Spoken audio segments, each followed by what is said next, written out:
Salam sejahtera saudara yang kekasih di dalam nama Tuhan Yesus Kristus. Terus kita memikirkan tentang ibadah di dalam kehidupan kita sebagai orang percaya. Bagaimana menemukan, memiliki, dan hidup di dalam ibadah yang hidup. Wah, ini menjadi sebuah pemikiran yang serius yang perlu kita pikirkan, bukan? Dan kita sudah berbicara tentang pemaknaan kita terhadap hari Sabat sebagai hari ibadah atau hari yang dikuduskan itu. Ya, bagaimana juga ibadah kita jelajah bukan sekedar aktivitasnya, ritualnya, tapi spiritual yang justru menjadi latar belakang dari semuanya, yang jadi terpenting tapi tidak kelihatan. Nah, sekarang kita akan membicarakan juga bagaimana semangat di dalam beribadah, supaya kita juga jangan terjebak sehingga akhirnya menjauhkan diri dari ibadah itu. Ibrani pasal 10, Ibrani pasal 10, 19 sampai 25. Demikian firman Tuhan, Ibrani 10, 19 sampai 25. Jadi saudara-saudara, oleh darah Yesus Kristus, kita sekarang penuh keberanian dapat masuk ke dalam tempat kudus. Karena ia telah membuka jalan yang baru dan yang hidup bagi kita melalui tabir, yaitu dirinya sendiri. Dan kita mempunyai seorang imam besar sebagai kepala rumah Allah. Karena itu marilah kita menghadap Allah dengan hati yang tulus ikhlas dan keyakinan iman yang teguh. Oleh karena hati kita telah dibersihkan dari hati nurani yang jahat, dan tubuh kita telah dibasuh dengan air yang murni. Marilah kita teguh berpegang pada pengakuan tentang pengharapan kita, sebab ia yang menjanjikannya setia. Dan marilah kita saling memperhatikan, supaya kita saling mendorong dalam kasih dan penuh pekerjaan baik. Janganlah kita menjauhkan diri dari pertemuan-pertemuan ibadah kita, seperti dibiasakan oleh beberapa orang. Tetapi marilah kita saling menasihati dan semakin giat melakukannya menjelang hari Tuhan yang mendekat. Saudaraku yang kekasih, menarik. Di 2000 tahun yang lampau, Paulus menuliskan tentang sesuatu bagian yang sangat menarik, sekalipun memang penulis kitab Ibrani ada yang bilang Paulus, ada yang bilang bukan, ya. Tetapi bagi kita tidak akan pikirkan itu dulu pada kesempatan ini. Tetapi bagaimana menjelajah surat Ibrani sebagai satu surat yang memberikan pesan yang sangat indah, pesan yang begitu mendalam. Nah, apa yang dikatakan di sana? Berganialah, jadi saudara-saudara, oleh darah Kristus Yesus, ya, kita sekarang penuh keberanian dapat masuk ke dalam tempat kudus. Karena apa? Karena dia telah membuka jalan yang baru dan yang hidup bagi kita melalui tabir, yaitu dirinya sendiri. Dan kita mempunyai seorang imam besar sebagai kepala rumah Allah. Nah, menarik sekali kalau kita memikirkan bagian ini, yaitu pertama, bahwa Kristus yang datang menebus dosa. Pada waktu dia di atas kayu salib, dikatakan tabir bait Allah terbelah dua. Ibrani memberikan pengertian yang sangat mendalam bagi kita, sehingga kita dimungkinkan masuk ke ruang Maha Kudus. Padahal kita bukan imam. Dan para imam saja, saudara, pengertian ruang Maha Kudus mempunyai pengertian yang ketat. Ruang kudus adalah ruang di mana imam menjalankan tugas-tugas pelayanan, penebusan dosa dan segala macam, di mana alat-alat bait Allah itu ada. Alat-alat perjamuan dan seterusnya. Sementara ruang Maha Kudus adalah ruang yang hanya bisa dimasuki satu kali saja. Dan itu tidak tiap kali, ya, sekali setahun, dan dari satu orang sekali seumur hidup. Jadi diundi, siapa yang bisa masuk diundi, siapa yang bisa masuk begitu. Jadi tidak semua orang pernah bisa masuk ke dalam sampai mati walaupun dia imam. Nah, gambaran begitu sakralnya mau menggambarkan sebetulnya betapa kudusnya Allah, sehingga kalau ada orang sembarang masuk ke situ, imam itu pun bisa mati. Nah, gambaran kesucian itu digambarkan dalam ruang kudus dan Maha Kudus. Sehingga yang Maha Kudus, yaitu Allah, menyatakan diri begitu sucinya. Sehingga ruang Maha Kudus menjadi ada antara, yaitu tabir bait suci tadi, dengan ruang kudus sebelum keluar. Begitu, ya. Sehingga di luar nanti adalah umat ketika datang menghadap. Dan imam menjadi perantara antara umat dengan Allah yang Maha Kudus. Nah, tetapi sekarang Kristus membuka tabir bait suci. Ya, ini pengertian pertama yang menarik. Jadi pada waktu dia membuka tabir bait suci, membelah dua, membuat tidak lagi ada batas. Karena siapa? Karena Kristus. Sehingga Kristus menembus batas yang ada, yang membuat manusia terbatas tadi karena dosa-dosanya. Dan Kristus yang menanggung dosa membuka batas itu, membuat manusia dipersekutukan dengan Allah yang kudus. Nah, karena itu imam tentu tidak diperlukan lagi sebagai perantara. Ya, karena perantara kita imam besar, yaitu Kristus itu sendiri. Nah, ini menjadi sesuatu pelompatan yang luar biasa dari era PL ke era PB. Dan bagaimana karya Kristus di atas kayu salib merupakan final dari penebusan yang dirancang oleh Allah yang Maha Kuasa, Maha Suci dan Pemurah itu. Nah, jadi saudara, pada tiap kali kita beribadah kita harus menyadari diri kita. Kita dipersatukan dengan Allah yang kudus, Allah yang hidup. Kita dipersekutukan. Nah, karena itu kita tidak boleh terpisah dari Dia, bukan? Kita tidak boleh tidak bersama dengan Dia. Nah, kesadaran ini yang harus kita bangun.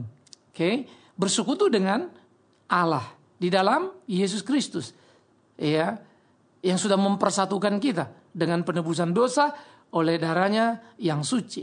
Nah, jadi saudaraku, jangan pernah menghadap kepada Tuhan dengan beraninya, tapi sebetulnya saudara menyimpan berbagai hal yang salah dalam diri, kemunafikan dan seterusnya. Nah, lalu ada orang bilang, sekarang banyak orang apa yang dia khotbahkan, yang dia lakukan bumi langit bedanya. Ngomongnya suci-suci, tapi kelakuannya tidak, kan gitu. Yes. Kok mereka berani, Pak? Kemungkinan terburuk yang paling menyedihkan, mereka sudah mati hati nuraninya. Sehingga mereka hanya mengucap dengan mulut tapi tidak pernah melakukan dalam hidup. Dan kita sudah akan sama-sama tahu bagaimana hidup orang seperti ini. Tuhan akan murka terhadap orang seperti ini, bukan? Nah, karena itu saudara-saudara yang kekasih di dalam nama Tuhan Yesus Kristus, menjadi amat sangat perlu untuk kita menyadari akan pemahaman kita, akan pengertian kita tentang kebenaran.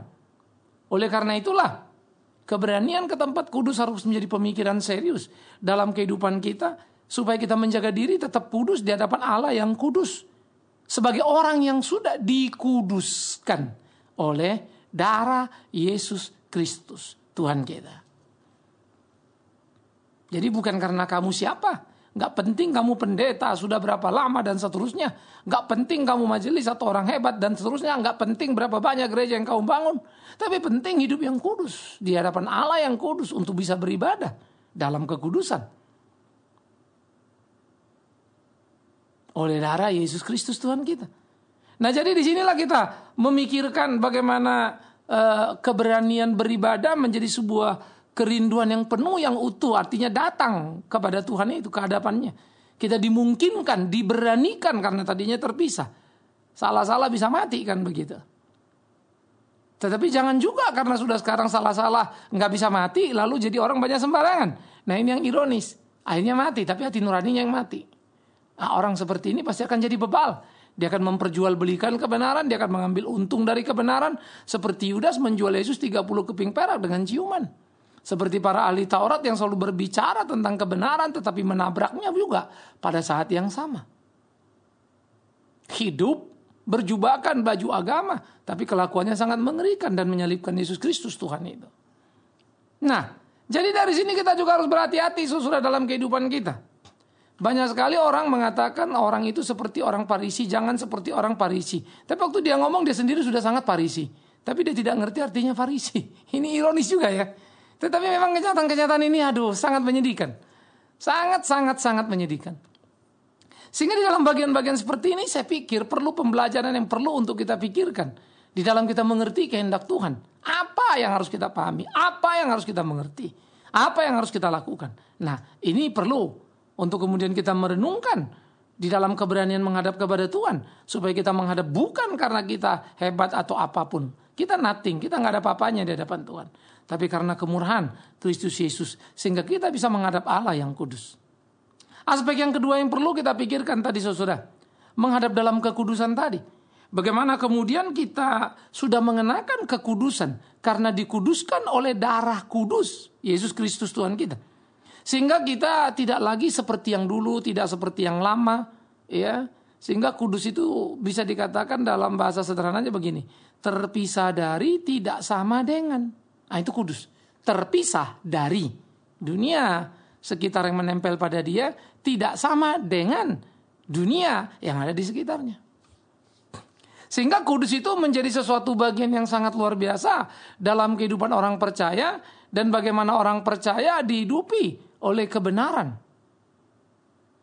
Ya, di dalam Yesus Kristus Tuhan. Kebenaran yang bisa kita jalani, kebenaran yang bisa kita lakoni. Nah, hidup seperti inilah seharusnya hidup yang kita miliki dalam pergumulan kehidupan keseharian kita. Sehingga hidup kita betul-betul bisa menjadi hidup yang penuh berkat, saudaraku. Nah, karena itulah menghadap dalam kekudusan menjadi sangat penting. Dan kekudusan itu bukan misalnya hari ini kita bikin salah, kita beresin dulu, nanti ntar lagi mau ngadap Tuhan, lalu besok bikin lagi, begitu ya. Sama seperti hari Minggu kita tampak kudus, tapi Senin sampai Sabtu ya babak belur lagi. Kekudusan itu harusnya merupakan sesuatu yang terus menerus dalam hidup kita. Tapi kan bisa jatuh, Pak. Betul, justru itulah kedukaan kita, kesedihan kita. Kalau kita jatuh ke dalam dosa, maka cepat-cepat kembali berdamai dengan Allah yang hidup itu. Akui segala dosa. Dan dikatakan dia setia dan adil adanya kalau kita mengakui segala dosa dan kesalahan kita. Tapi jangan itu bentuknya basa-basi. Sehingga perubahan dalam kualitas kehidupan tidak terlihat. Nah, ini jadi repot lagi. Jadi saudara-saudara, belajar memahami kebenaran, belajar memahami pelayanan seutuhnya itu tidak sederhana. Iya. Memerlukan satu pemahaman yang utuh ketika kita beribadah. Sehingga keberanian menghadap kepada Tuhan bukan karena kebiasaan beribadah, tapi karena kesadaran akan kekudusan oleh Kristus. Dan menghadap dalam kekudusan harus menjadi semangat kita, sehingga betul-betul kita layak di hadapannya. Nah, karena itulah relasi dengan Tuhan harus diatur dan dijaga terus-menerus dalam hidup kita, bukan hanya hari Minggu saja. Nah, ini menjadi perlu. Oleh karena itu, saudara, kita yang sudah dipersekutukan, kita yang sudah dipersatukan dengan Kristus Tuhan itu adalah kita yang tidak bisa hidup di luar Dia, tidak bisa lepas dari Dia. Dia sumber hidup, kan begitu. Nah, karena itulah dalam kehidupan kita ibadah itu menjadi sesuatu yang sangat penting untuk menghidupkan kehidupan kerohanian kita. Oleh karena itu dikatakan jangan ada orang yang menjauhkan diri dari ibadah kepada Tuhan. Jangan pernah menjauhkan diri. Tetap dengan dekat Tuhan, tetap melayani Tuhan, tetap melakukan kehendak Tuhan. Itu yang paling penting. Jangan menjauhkan diri. Nah, kata jangan menjauhkan diri menjadi sesuatu yang sangat perlu untuk kita pikirkan bersama. Bagaimana atau apa yang harus kita lakukan dalam kehidupan kita. Jangan menjauhkan diri menjadi sesuatu yang harus serius kita pikirkan. Bagaimana menjaga relasi kita dengan Tuhan kita. Nah, jadi saudara-saudara, saya pikir ini menjadi penting bagi kita. Kita kadangkala hanya karena sebuah janji dan kita berani berbuat janji misalnya hari Minggu. Sehingga kita gak kebaktian. Karena ada tamu atau appointment kita bikin. Saya pikir ini agak bahaya juga, saudara. Bahwa saudara kebaktian pagi jadi kebaktian sore, ya saya masih bisa ngerti lah. Tapi kalau kemudian sama sekali tidak kebaktian, saya pikir itu rawan. Dan itu bisa berbahaya buat kita dalam kehidupan kerohanian kita. Nah, kita harus berhati-hati terhadap hal-hal seperti itu. Oleh karena itu sekali lagi jangan menjauhkan diri dari ibadah. Jangan pernah sebetulnya kita berani untuk membuat satu janji atau apapun namanya dengan alasan apapun sehingga kita tidak beribadah sepanjang hari Minggu. Harus hati-hati. Bahkan kalau kita ada di luar negeri, kita berusaha untuk cari tahu di mana ada gereja, di mana kita bisa pergi. Nah, beribadah juga harus dipahami dalam pemahaman yang utuh.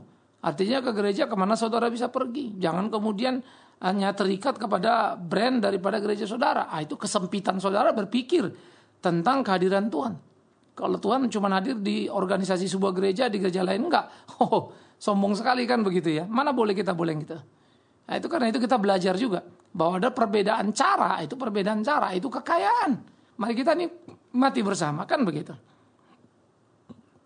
Sehingga itu bukan sesuatu yang perlu untuk diperdebatkan yang menjadi permasalahan serius.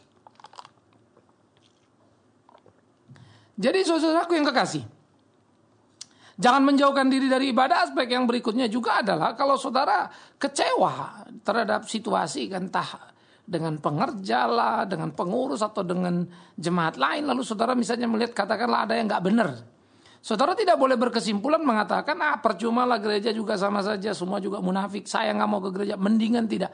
Ah, itu salah lagi. Banyak orang mengambil sikap seperti itu sebagai sikap yang salah. Ya, sehingga dengan demikian dia merasa punya alasan menjauhkan diri dari Allah yang hidup. Tidak boleh. Bahwa ada orang yang munafik, bahwa ada orang yang salah, itu fakta. Di gereja manapun itu ada. Tak perlu dipungkiri. Tetapi itu bukan jadi alasan bagi saudara untuk pergi dan tidak ada di sana. Hati. Nah, ini yang perlu dipikirkan bersama-sama. Nah, yang kemudian berikut lagi yang perlu saudara pikirkan juga adalah bagaimana kemudian saudara mesti memperhatikan dengan baik-baik di dalam kehidupan kita. Apa yang kita lakukan bersama dengan Tuhan kita. Nah, jadi kalau saya nggak suka gimana dong, Pak? Hubunganmu dengan Tuhan jaga. Kalau kau sudah suka dengan pendeta itu, ya sudah. Pindah gereja itu urusan biasa. Itu bukan durhaka, bukan apa-apa. Karena Tuhan ada di rumahnya. Dan rumah Tuhan namanya gereja. Kebetulan saja kita ini orang payah sehingga banyak merek gereja, itu saja sudah. Ini kita orang-orang berdosa semua kita ini. Ya. Sehingga akhirnya terpecah-pecah. Ditambah lagi terlalu banyak provokator yang memecah-mecah. Karena akhirnya orang semua cuma mau cari pengikut kan begitu. Nah, ini ironi. Tapi ini fakta kekristenan. Jadi kalau saudara tidak suka sebelah situ, cari yang lain. Lalu saudara belajar, berinteraksi. Oh, di sini lebih benar. Tapi mungkin suasananya Anda tidak dapatkan. Anda dapatkan kebenarannya, tapi suasana berteman di gereja lama mungkin lebih enak gitu kan ya. Tapi saudara tahu ada yang gak beres. Dan saudara tidak suka itu. Dan gak kuat lihat itu. Mau koreksi gak bisa, Anda mental. Ya pindah tadi. Di sini kebenaran oke. Tapi mungkin kehangatan yang saudara rasakan tidak terlalu. Ya bisa saja. Namanya juga saudara baru. Jadi kadang-kadang kita kurang realistis juga dalam hidup ini ya. Semua mau yang cocok sama kita. Sehingga beribadah seringkali bukan kita dengan Tuhan. Tapi kita dengan diri kita, kepuasan kita. Maka kita lihat sekitar kita. Siapa yang ada di sana? Menyenangkan kita apa tidak? Aneh. Seharusnya kita sadar kebenaran lah yang kita butuhkan. Tapi kepongahan, kedegilan dan kekerasan hati kita membuat kita tidak melakukan itu dalam hidup kita. Menyedihkan. Nah, oleh karena itu, saya pikir menjadi perlu untuk kita sadari betul-betul supaya kita benar-benar melakukan apa yang menjadi kehendak Tuhan. Supaya kita jangan menjauhkan diri kita dari ibadah itu untuk alasan apapun. Berpindah gereja itu biasa. Ya. Tetapi mencari kebenaran itu yang pertama dan utama. Bukan mencari suasana. Nah, kalau Anda berpindah gereja hanya cari suasana, ya maafkan saya. Betapa rendahnya pemahaman Anda. Iya kan? Saudara, kadang-kala kita dengar satu orang khotbah ya, ajarannya bagus, bobot bagus, oke. Tapi bawainnya ngantuk. Yang satu lagi kita dengar dari awal sampai akhir ketawa, tapi isinya ngawur. Heran loh. Yang dari awal sampai ketawa lebih banyak pendengarnya. Daripada yang ngajar agak ngantuk tapi benar ajarannya. Karena pada hakikatnya umat lebih suka apa? Umat lebih suka hura-hura sih. Lalu rasa sudah ibadah. Memenuhi tugas kekristenannya. Ini salah sekali. Seharusnya kebenaran itu yang kita rindukan. Saudara kalau membaca surat-surat Paulus, dan Paulus sendiri menggambarkan bagaimana dia bukan seorang yang fasih berbicara. Ya tidak seperti Apolos. Apolos fasih berbicara. Tetapi Paulus coba baca. Seluruh pergumulan surat-suratnya mendominasi jumlah kitab di dalam Perjanjian Baru. Betapa Tuhan memakai dia dengan cara yang luar biasa. Tapi Anda dengar khotbahnya pasti nggak suka. Nah, itulah karena itu. Jadi saya pikir itu perlu untuk dipikirkan bersama-sama.